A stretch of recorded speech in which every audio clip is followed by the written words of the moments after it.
And it's time now for Your Life Matters with clinical social worker Dr. Beth Plachetka from Safe Harbor Counseling and Dr. Beth Speaks.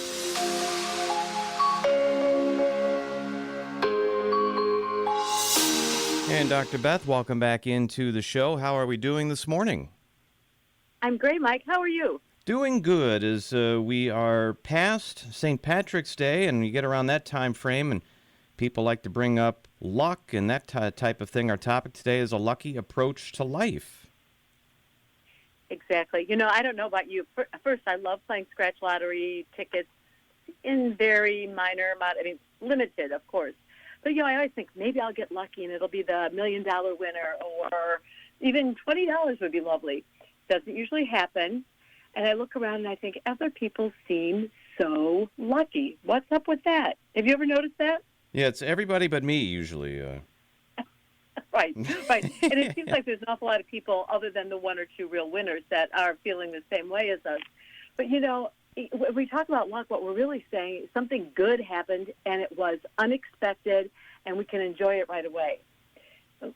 Life is really not like that very much. I know we've had pots of gold around in the stores because it's been St. Patrick's Day and little leprechauns who are going to bring us goodies, but I've never had a leprechaun show up at my door. No, me either.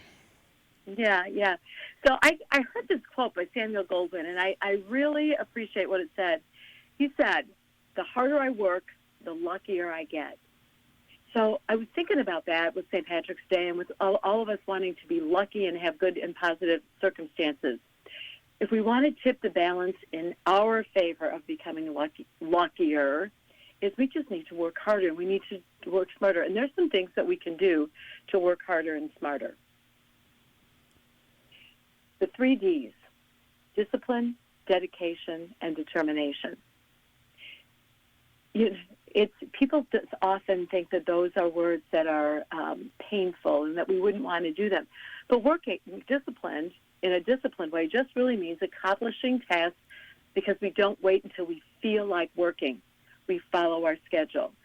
So I've heard people write complete books by writing for 1 hour every day. They went about with their business with the rest of their life.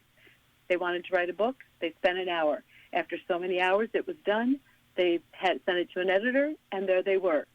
They didn't say on one day, "Oh, I just don't feel like it, so I'm not going to." That's a good, it works for kids with their schoolwork. It works for maybe you have an exercise routine and you want to stick to it and just force yourself and have that discipline to do it on a consistent basis. Exactly. And dedication just means a focused lens. I am the kind of person who gets a million ideas and I think, oh, they're all equally great. If they're all equally great, and even if I discipline myself, you run out of time. We have to take time to focus on something. That doesn't mean we can't change our focus when we're finished, or if what we're working on happens to be not as effective as we thought it was going to be or as interesting. But we can't give up without dedicating some time in a disciplined way to keep going toward our goal. And what about determination? Well, determination is perseverance in the face of challenges. I have a terrible time with my computer, not because of the computer, but because of my ignorance. I have to persevere. I have to, call people and say, what should I do next, or how do I do that if it's something I'm doing on the computer? But by determination, it also helps us to think more flexibly and find new ways of accomplishing our goals, get better understanding. So if we're disciplined, dedicated, and determined, we might not win on a scratch lottery or, the $1 million, whatever the thing is this year, but we are going to be able to have a better chance at a fulfilled, contented life. We don't want to wait till somebody just dumps it on us. We want to earn it and be part of getting it. And it can help in all areas of life, kind of give you that feeling of being luckier.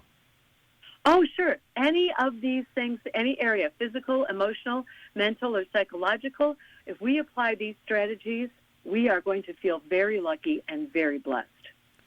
Good advice as we've run out of time on today's show, but we invite listeners to go to the website, safeharboril.com. You can ask questions, make comments on the comment page. You can react to what we've just talked about today, look for new articles and blogs, and to find out resources and more. You can also call Safe Harbor Counseling, talk to Dr. Beth or some of the other folks that work there at 630-466-8657. We thank clinical social worker Dr. Beth Plachetka from Safe Harbor Counseling and Dr. Beth Speaks. We'll see you next week.